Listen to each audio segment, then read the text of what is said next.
మీలో ఎంతమందికి తెలుసు క్యాబేజ్ కూడా ఇంత పెద్దగా 8 కేజీస్ వరకు ఉంటుందని చెప్పి? నాకైతే తెలీదు, ఫస్ట్ టైం చూస్తున్నా. ఒకవేళ మీకు తెలిసి ఉంటే కమెంట్ సెక్షన్లో చెప్పండి.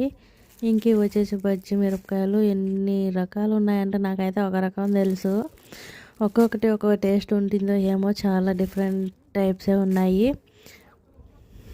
మనము అబ్రాడ్కి మూవ్ అవ్వాలి అనుకున్నప్పుడు మన మైండ్లో ఫస్ట్ వచ్చేది ఇంకా ఇండియన్ ఫుడ్, అవి మిస్ అవుతామేమో అని చెప్పేసి.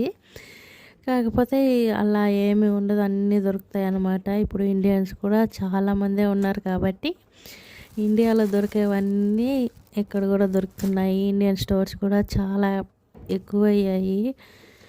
అక్కడ ఏవేవి దొరుకుతాయి అన్నీ దొరుకుతాయి. కాకపోతే డబ్బులు పెట్టి కొనుక్కోవాలన్నమాట. అక్కడ అంతో ఇంతో మనం పండించో ఫ్రీగానో అలా దొరుకుతాయేమో, కాకపోతే ఇక్కడ అన్ని డబ్బులే. ఆఖరికి అలోవెరా కూడా డబ్బు పెట్టి కొనుక్కోవాల్సిందే. ఇంకా కూరాకులు, పాలకు, మెంతి కూరాకు చాలా డిఫరెంట్గా అన్నీ దొరుకుతాయి అన్నమాట. దొరకదు అంటూ ఏమీ ఉండదు.